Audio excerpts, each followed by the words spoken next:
किस बारे में बात करना है?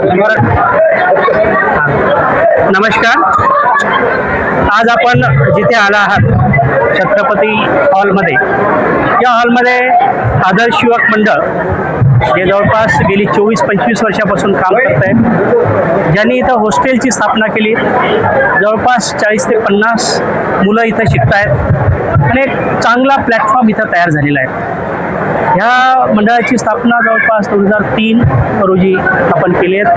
त्यावेळेस मी मुंबईत राहतो, पण मुंबईत जी आमची एक सदरवंशीय जिरेमाळी समाज मंडळ होतं त्याच्याच धर्तीवर हे मी 2003-04ला आपण सुरू करायला सांगितलं. डॉक्टर धनवई आहेत, डॉक्टर आपले साळबा डहाके आहेत, संजय नवले, अनेक असे त्यांचे कार्यकर्ते आहेत, आपले लांडगे सर आहेत.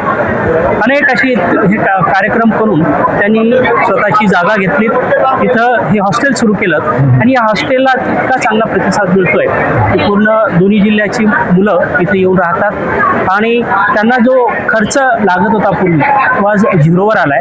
परंतु तरी आज बघितलं तर ही जी संख्या आहे ती फार अपुरी आहे. समाज एवढ्या मोठ्या प्रमाणात आहे त्याच्यापेक्षा फार कमी संख्या ही आहे. त्याच्यामुळे आमचा निश्चितच या पुढे हा कटाक्ष राहील की अजून ह्या कशा वाढता येईल, किंवा आमची जी जिरेमाळी समाजसेवा संघ दुसरी एक संस्था आहे त्याच्या माध्यमातून आता परत अशी ज्यांचे हे आता अध्यक्ष आहेत संजयजी, तर त्यांच्या माध्यमातून आपल्याला अजून एखादी हॉस्टेल सुरू करता येईल का, अजून विद्यार्थ्यांना आपण समुपदेशन केंद्र जे आहेत ते सुरू करता येईल का, अशा प्रकारचे अनेक आपण कार्यक्रम करणार आहेत. जिरेमाळी समाजसेवा संघ ही पूर्ण राज्यात 17 जिल्ह्यामध्ये पसरलेली आहेत. जिल्हा, तालुका, ग्राम, महिला, युवा शाखामध्ये ती पसरलेली आहेत आणि संपूर्ण जिरेमाळी समाजसेवा संघ या संस्थेच्या अंतर्गत आम्ही एकवटलेला आहे. याची सुरुवात जी आहे ती मुंबईतून झाली. आज किती मुलांना आपण गौरव पुरस्कार? आज जवळपास म्हणजे आज 300 ते 350 मुलं, त्याचबरोबर आपली जी हे आहेत गुणवंत समाज बांधव आहेत, ज्यांना चांगल्या पदावर नोकऱ्या मिळाल्या, ज्यांना नीट चांगल्या जे इंजिनिअरिंगचे कोर्सेस आहेत त्यांना जर मिळालं त्यांनाही आपण फेलिसिटेट केलं आहे आणि त्याच्यामुळे दिवसेंदिवस विद्यार्थ्यांमध्ये एक वेगळा चैतन्य निर्माण होऊन समाजातील जी मुलं आहेत जास्तीत जास्त प्रमाणात शिकायला लागलेले आहेत. पुढचे स्टुडंट्सला काय मेसेज आहे? पुढच्या येणाऱ्या स्टुडंट्सला काय मेसेज? पुढच्या विद्यार्थ्यांसाठी जर सांगायचं झालं पुढच्या विद्यार्थ्यांसाठी जर सांगितलं, आज डॉक्टर साहेब मेडिकल एज्युकेशनमध्येच आहेत. डॉक्टर साहेब मी आयुष्यभर मेडिकल एज्युकेशनमध्ये काम केलेलं आहे.